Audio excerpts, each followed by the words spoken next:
The other big story today, the dry conditions, the wind and the fire danger. Let's take a look at some video just back from Vancouver. It's one of a number of brush fires that crews had to deal with today.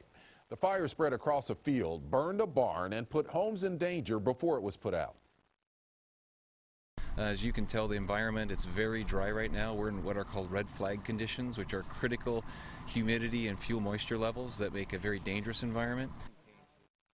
Crews spent time putting out hot spots so it doesn't reignite. Not far away from that fire, another one. This video was sent in by a viewer and demonstrates the real fire danger that the weather poses.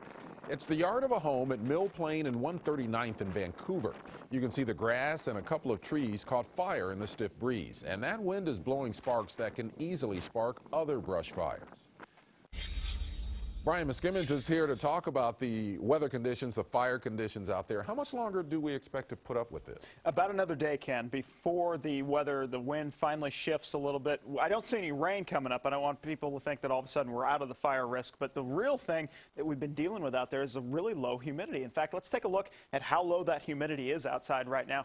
Look at just 14% in our gusts. Look at those gusts now gusting to 35 miles per hour. And that's the reason being. We saw earlier in the week, we saw a very cold air mass move into Montana and points east, and that was very dry, cold Canadian air. Well, what we got was that drier air. We didn't get the colder air by clearly illustrating. But I want to take you through our wind forecast as we go through tonight. Notice these winds all the way until Sunday morning. It goes almost calm out towards Hillsborough and points in western Washington County out towards Vernonia and the Coast Range. But even here in the city, we're still dealing with that northeast breeze all the way through Sunday. And then as we continue through the day, notice it kicks up again in the afternoon.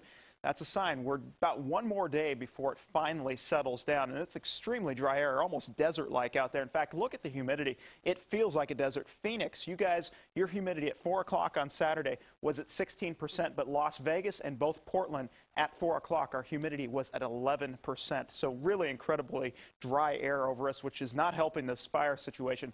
Wind's not as gusty on Sunday. That's the biggest thing. Drier vegetation, it's not really, we're not going to see like a huge spike in that humidity, and extremely dry air does continue. And of course tonight, temperatures, everybody across the board in the 70s. I'll be back in a few minutes, Ken, with details on when we might see some rain finally. Back over to you. Thanks, Brian. Firefighters have been dealing with small wildland fires all day. Now, just before 1 o'clock, crews stopped traffic at I-5 northbound, where it splits off at 405 because of a grass fire there. It wasn't big, but it was pretty smoky. The Fire Bureau says the fire was caused by a construction crew doing work with a cutting torch. Although they had a water supply, the dry fuels and the wind spread the fire more quickly than they could contain it. And this was a tough one. Crews didn't get a handle on the Washougal fire near the Steigerwald Wildlife Refuge until about midnight. The fire was difficult to fight because of poor access and the swampy nature of the surrounding area. Crews were able to save an industrial complex and defend a water treatment plant. No injuries were reported.